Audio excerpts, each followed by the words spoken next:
Halo dan selamat datang. Seneng banget rasanya Anda bisa meluangkan waktu buat gabung lagi bareng kami. Iya, selamat datang semuanya. Saya tahu Anda yang lagi dengerin ini selalu punya rasa ingin tahu yang besar soal momen-momen perubahan sejarah yang krusial. Hari ini kita nggak cuma bakal baca rentetan fakta aja. Bener, kita bakal ngegali lebih dalam. Betul sekali. Kita bakal melakukan sebuah pembahasan mendalam, semacam eksplorasi seru yang bakal bawa kita ke salah satu titik balik paling dramatis dalam sejarah peradaban manusia. Dan sumber materi kita hari ini juga nggak main-main ya. Pastinya, materi kita hari ini bersumber dari karya biografis yang luar biasa terkenal, Ar-Rahaikul Maktum atau The Sealed Nectar, tulisan Safiur Rahman Al-Mubarakupuri. Buku yang sangat ikonik ngomong-ngomong, apalagi buat topik sejarah ini. Benar banget. Dan misi kita dalam pembahasan mendalam kali ini super jelas. Kita mau membedah fase paling bergejolak dalam sejarah awal Islam. Yaitu transisinya. Persis. Transisi dari dakwah yang tadinya dilakukan secara rahasia, tiba-tiba berubah jadi konfrontasi terbuka yang benar-benar mengguncang tatanan kaum elit Quraisy di Mekah. Bayangkan aja ya, selama 3 tahun pertama, pesan monoteisme ini disebarkan pelan-pelan banget. Sangat hati-hati kan? Iya, sembunyi-sembunyi dari mulut ke mulut. Gerakannya sangat senyap. Di ruang-ruang tertutup seperti rumah Arkam. Terus tiba-tiba semuanya berubah pas turun perintah Tuhan untuk menyiarkan pesan itu secara terang-terangan ke publik. Situasi yang tadinya tenang, Mendadak jadi badai. mendadak jadi badai. Betul. Nah, mari kita bedah ini. Gimana ceritanya transisi ini bisa memicu reaksi yang sebegitu ekstremnya? Buat mulai ngebahas ini, saya pengen ngajak Anda yang lagi dengerin buat ngebayangin satu situasi dulu. Oke, gimana tuh? Coba bayangin, Anda berdiri sendirian di tengah kota metropolitan masa lalu, terus Anda harus meneriakan sebuah kebenaran yang menentang seluruh sistem sosial, budaya, dan bahkan ekonomi dari masyarakat tempat Anda lahir dan besar. Wah, itu sih cari mati namanya kan? Tepat. Anda tahu persis kalau kata-kata yang keluar dari mulut Anda itu bakal bikin Anda dimusuhi keluarga sendiri. Dijauhi teman-teman. Iya, dan otomatis jadi buronan penguasa. Nah, itulah realita di Mekah waktu itu. Ngeri banget ya? Sangat ngeri. Jadi yang mau kita bahas ini bukan sekedar dongeng masa lalu, tapi studi kasus nyata yang luar biasa soal ketahanan psikologis manusia dan kepemimpinan di bawah tekanan yang benar-benar gila.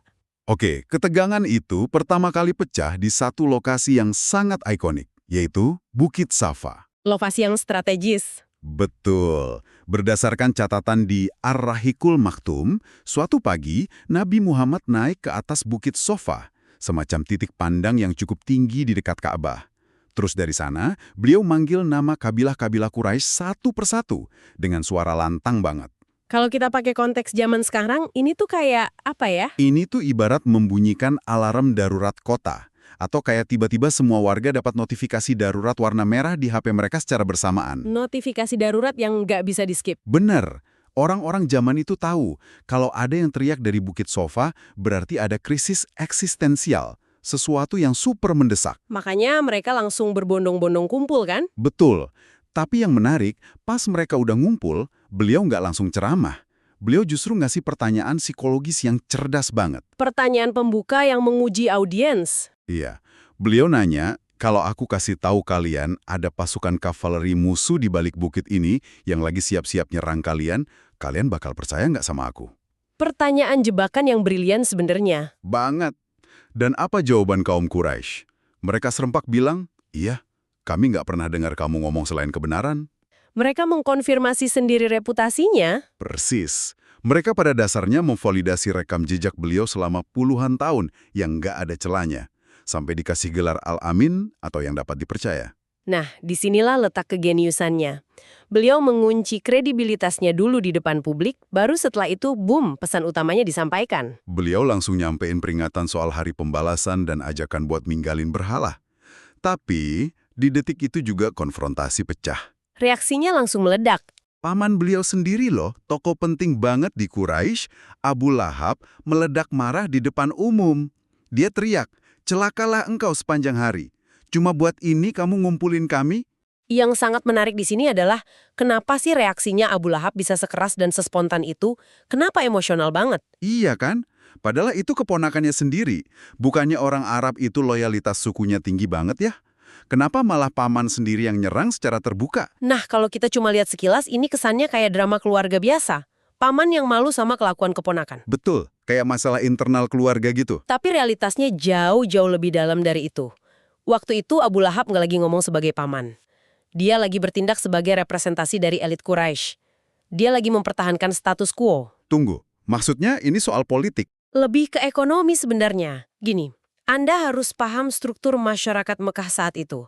Sistem politeisme mereka, dengan ratusan berhala yang dijejerin di sekitar Ka'bah. Itu bukan cuma urusan ritual keagamaan ya? Sama sekali bukan, itu adalah fondasi mutlak dari ekonomi kota Mekah. Oh, jadi Ka'bah itu semacam mesin ekonomi mereka waktu itu. Tepat sekali, Mekah itu pusat ziarah buat seluruh kabilah di Jazirah Arab.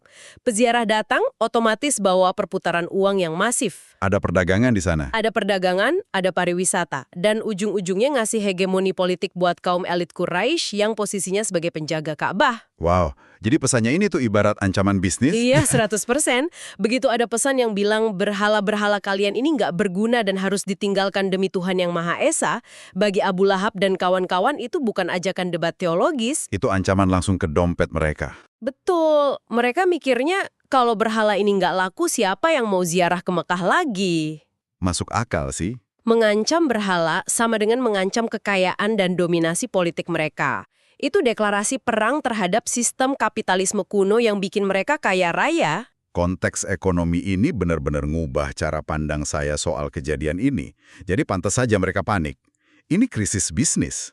Dan karena ejekan sama penolakan verbal dari tokoh macam Abu Lahab tadi, ternyata nggak mempan buat ngehentiin pergerakan yang makin membesar ini. Kaum elit ini mulai ganti taktik. Dan taktiknya mengerikan banget. Ya, dari sekedar perang mulut berubah jadi kekerasan fisik. Betul. Sumber yang kita bedah ini mencatat gimana penolakan ini dengan cepat bermutasi jadi kampanye penyiksaan yang sangat ditargetkan dan sistematis. Tapi kaum elit Quraisy ini licik loh.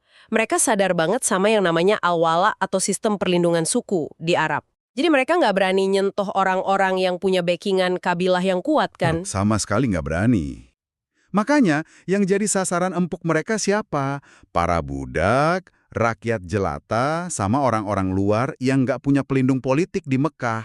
Mereka nyari korban yang paling lemah secara sosial. Disinilah lembaran sejarahnya jadi terasa sangat memilukan, tapi sekaligus nunjukin kekuatan jiwa yang bikin merinding. Anda pasti pernah dengar nama Bilal bin Rabah.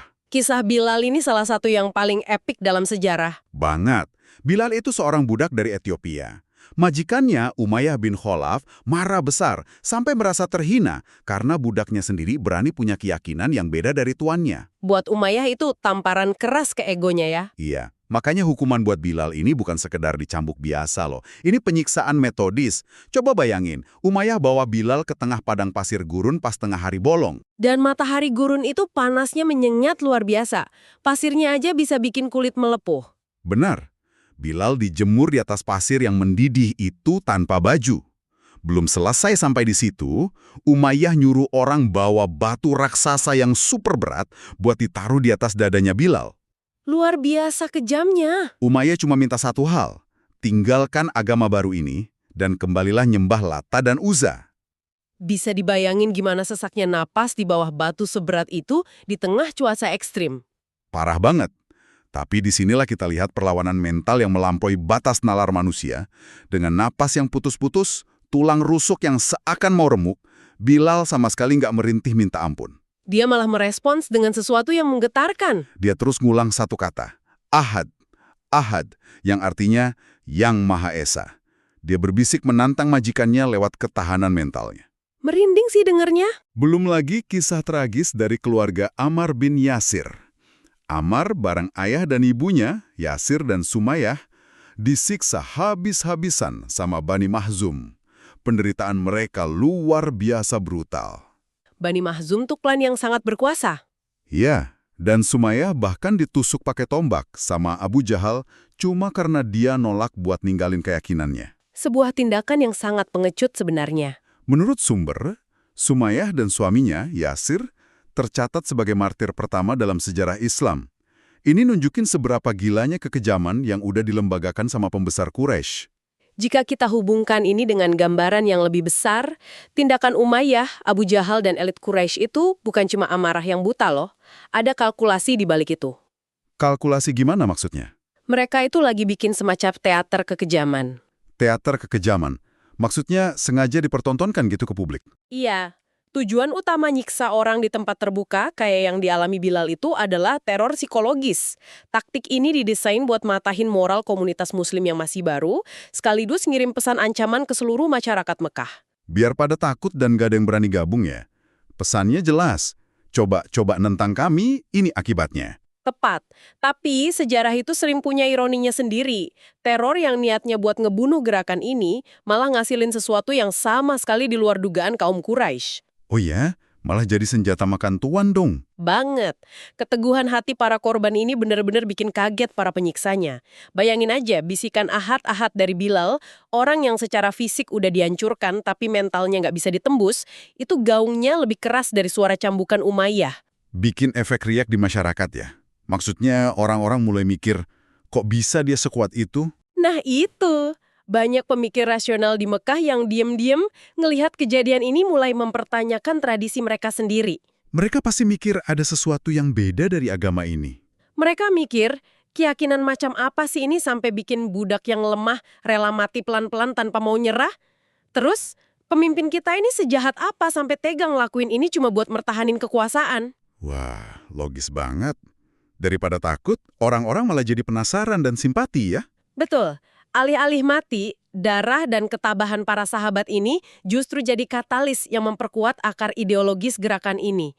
Kekerasan elit Quraisy malah menghancurkan legitimasi moral mereka sendiri di mata orang-orang yang masih punya hati nurani. Gila. Jadi kekerasan itu malah membongkar kebobrokan moral mereka sendiri. Nah, disinilah bagian yang sangat menarik. Pas elit Quraisy ini sadar kalau cambuk, batu panas, dan teror mental gagal total buat matain semangat bahkan seorang budak sekalipun, mereka mulai panik. Karena taktik otot udah nggak mempan sama sekali ya. Benar, mereka sadar gerakan ini nggak bisa dimatikan pakai kekerasan kasar. Jadi mereka putar otak dan ganti strategi 180 derajat. Mereka pindah ke jalur diplomasi politik kelas atas. Pendekatan yang lebih halus tapi mematikan. Kalau kita pakai bahasa bisnis modern ya, ini tuh kayak ada perusahaan monopoli raksasa yang lagi nyoba mengakuisisi startup kecil yang inovasinya ngancam bisnis mereka. Kalau nggak bisa dihancurin ya udah kita beli aja gitu kan prinsipnya. Persis banget. Mereka akhirnya mutusin buat membeli gerakan ini. Mereka datangin Abu Thalib, paman sekaligus pelindung utama Nabi Muhammad yang sangat dihormati. Lewat Abu Thalib, mereka ngajuin tawaran gila. Tawaran yang susah banget ditolak. Ini tawaran yang rasanya nggak mungkin ditolak sama manusia normal manapun yang punya ambisi duniawi. Penawarannya komplit banget kan waktu itu. Paket super komplit. Mereka nawarin kekayaan melimpah, sampai beliau bakal jadi orang paling kaya di seluruh Mekah. Terus kekuasaan politik absolut, buat jadi penguasa atau raja, di mana nggak ada satupun keputusan di kota itu yang bisa diambil tanpa persetujuannya. Sampai ditawarin wanita juga kan? Iya, sampai ditawarin wanita-wanita paling cantik yang beliau mau. Semuanya disodorin di atas meja emas. Dan syaratnya pasti cuma satu. Syaratnya simpel banget. Tolong hentikan dakwah ini. Berhenti ngomongin dan ngeritik berhala-berhala kami. Sebuah deal politik yang luar biasa menggiurkan buat ukuran zaman apapun. Terus gimana responnya? Ini dia momen legendarisnya. Respon beliau itu benar-benar menampar mereka. Menurut sumber kita, beliau bilang, seandainya mereka meletakkan matahari di tangan kananku dan bulan di tangan kiriku, supaya aku meninggalkan urusan agama ini, niscaya aku tidak akan meninggalkannya sampai Allah memenangkannya atau aku binasa di jalannya. Wow. Penolakan yang sangat absolut. Benar-benar absolut. Nggak ada ruang buat negosiasi sedikit pun. Matahari dan bulan itu perumpamaan kalaupun seluruh dunia dan isinya dikasih ke beliau, beliau tetap nggak mau. Ini memunculkan pertanyaan penting banget buat kita renungkan bareng-bareng. Apa tuh? Kenapa nggak diambil aja sih kekuasaan itu? Nah, itu dia. Kadang saya juga mikir, kalau diambil kan lebih gampang ngubah sistemnya dari dalam. Secara pragmatis, atau kalau kita pakai logika politik Machiavellian zaman sekarang, strategi yang paling pinter tuh ya terima aja tawaran jadi Raja Mekah. Ambil kekuasaannya dulu, gitu ya. Iya, ambil kekuasaannya, pegang kendali ekonominya, kuasai militernya. Nanti kalau posisi udah aman dan kuat di puncak, baru deh hancurin berhala-berhala itu dari dalam sistem. Kedengerannya kayak jalan pintas yang brilian, kan? Iya, kayak strategi infiltrasi dari dalam. Tapi kenapa beliau malah milih jalan penderitaan? Karena penolakan radikal ini adalah bukti paling nyata, bukti empiris terkuat bahwa gerakan awal Islam ini sama sekali bukan soal ambisi politik. Bukan soal nyari jabatan ya. Bukan tentang perebutan kursi kekuasaan atau sekedar revolusi kelas sosial. Ini adalah revolusi ideologis dan spiritual yang murni. Jadi kalau beliau nerima, itu malah merusak esensi pesannya ya? Dengan nolak mentah-mentah tawaran matahari dan bulan tadi, Nabi lagi netapin standar integritas yang paling tinggi. Beliau ngajarin kalau tujuan yang suci itu nggak boleh dicapai pakai cara-cara yang berkompromi sama kebatilan. Masuk akal banget. Buat Anda yang lagi dengerin, ini tuh benar-benar pelajaran kepemimpinan tingkat tinggi loh. Integritas sejati itu adalah pas Anda tetap pegang teguh prinsip Anda, padahal orang lain udah nawarin dunia dan isinya buat ngebeli prinsip itu. Dan efeknya ke pengikutnya luar biasa. Pastinya bikin pengikutnya makin loyal kan? Betul. Ini nunjukin ke para sahabat kalau pemimpin mereka itu nggak bisa dibeli. Hal itu menanamkan level loyalitas dan kepercayaan yang nggak bakal bisa dihancurkan pakai senjata apapun. Itu makin hari makin brutal. Nggak ada tanda-tanda mereda. Di sisi lain, jalur negosiasi tingkat tinggi baru aja ditutup rapat-rapat gara-gara penolakan matahari dan bulan tadi. Ketegangannya pasti udah di ubun-ubun itu. Ya, komunitas muslim di Mekkah benar-benar di ujung tanduk. Pertanyaannya, gimana cara seorang pemimpin nyelamatin pengikutnya dari kepunahan tapi tanpa mengorbankan misi utamanya? Harus ada langkah strategis yang out of the box. Betul! Dan sejarah mencatat langkah cerdas berikutnya, di tahun kelima kenabian, Nabi ngambil keputusan yang berat, tapi super krusial. Beliau merintahkan sebagian sahabatnya, terutama mereka yang paling rentan disiksa, buat ngepak barang dan pergi, migrasi, ninggalin tanah air mereka sendiri. Menuju kemana? Karena Mekah kan dikelilingi padang pasir yang luas. Mereka disuruh nyebrangin Laut Merah yang bahaya banget, menuju benua Afrika, tepatnya ke Habasyah, atau yang sekarang kita kenal sebagai negara Ethiopia. Sebuah perjalanan yang nggak gampang. Sama sekali nggak gampang. Dan yang bikin keputusan ini keren banget menurut catatan sumber kita adalah keakuratan intelligence dan wawasan geopolitik beliau. Wah, ini menarik. Kenapa spesifik milih Habasyah? Padahal kan jauh dan beda benua. Beliau tahu persis kalau di sana itu ada seorang raja Kristen bernama Asyama atau gelarnya Negus yang sering dipanggil Najasyi. Nabi meyakinkan para sahabat kalau raja ini tuh terkenal adil banget. Reputasinya sangat baik ya. Punya moralitas yang tinggi, dan yang paling penting reputasinya adalah dia nggak pernah biarin satu orang pun dianiaya di wilayah kekuasaannya. Jadi ini bukan asal kabur loh. Ini poin yang sangat krusial. Sering banget kita tuh baca sejarah cuman sekilas, terus nganggep eksodus ke Afrika sebagai bentuk keputusasaan. Kayak melarikan diri gitu ya pemahamannya biasanya. Iya, kayak pelarian karena takut mati atau tanda kalau mereka udah nyerah kalah sama Quraisy. Padahal, kalau kita bedah lebih dalam justru sebaliknya. Oh iya, maksudnya ini taktik yang disengaja. Banget! Coba Anda lihat ini pakai kacamata manajemen krisis modern. Bertahan di Mekah cuma buat digebukin dan disiksa sampai mati tanpa ada progres strategis, itu bukan keimanan yang cerdas. Itu bunuh diri konyol namanya. Bener, itu malah beresiko bikin gerakan ini punah sebelum berkembang. Keputusan ngirim pengikut ke Habasyah ini adalah langkah pencarian suaka politik yang sangat brilian dan kalkulatif. Benar juga. Daripada habis di Mekah mending diselamatkan sebagian ya. Tepat, beliau ini lagi mengamankan aset manusianya. Kader-kader terbaiknya dipindah keluar dari yurisdiksi dan jangkauan pedangnya elit Quraisy. Aman dari ancaman langsung. Terus kenapa milih kerajaan Kristen di bawah Najasyi? Ini nunjukin pemahaman geopolitik dan sosiologis yang luar biasa. Beliau sadar ada titik temu yang kuat antara pesan monoteisme Islam dan ajaran asli Kristen tentang keadilan dan kasih sayang. Jadi beliau tahu kalau sahabat-sahabatnya bakal diterima dengan tangan terbuka. Iya. Beliau yakin landasan moral yang sama itu cukup buat ngejamin keselamatan pengikutnya. Ini tuh kelincahan taktis yang luar biasa. Ibaratnya, kalaupun api pergerakan di Mekah terancam dipadamkan, percikan apinya udah aman tersimpan dan nyala di benua seberang. Wow, asuransi masa depan pergerakan ya. Iya. Keselamatan pengikut itu prioritas mutlak seorang pemimpin waktu lagi krisis. Keselamatan pengikut adalah prioritas. Pendekatan pragmatis banget di tengah krisis yang ancam nyawa. Sayangnya, ini bawa kita ke penghujung obrolan kita hari ini. Tapi sebelum kita udahan, saya pengen ngomong langsung ke Anda yang udah dengerin dari tadi. Silakan. Coba deh renungin sebentar kehidupan Anda sendiri. Pernah nggak sih Anda ada di situasi, entah itu di kantor, di circle pertemanan, atau di keluarga, di mana Anda harus ngebela sebuah kebenaran yang nggak populer? Pasti rasanya berat banget kan? Banget. Situasi di mana mental Anda ditekan, Anda dikucilkan, atau mungkin ditawarin jalan pintas yang enak banget, asalkan Anda mau tutup mulut dan ninggalin prinsip Anda. Sering banget terjadi di dunia modern ini. Sejarah yang baru aja kita bedah ini ngebuktiin kalau kapasitas ketahanan mental manusia itu luar biasa kuat pas lagi diuji. Hari ini kita udah belajar dari pilar-pilar karakter yang gila banget. Dari mental bajanya Bilal yang gak hancur disiksa fisik, integritas menolak godaan matahari dan bulan, sampai kecerdasan taktis hijrah ke Habasyah buat ngamanin masa depan tim. Nilai-nilai yang sangat relevan. Itu semacam blueprint gimana caranya bertahan dan tetap pegang teguh nilai yang kita yakini. Sebagai penutup, saya mau ngasih satu pemikiran yang mungkin bisa bikin Anda merenung lebih jauh.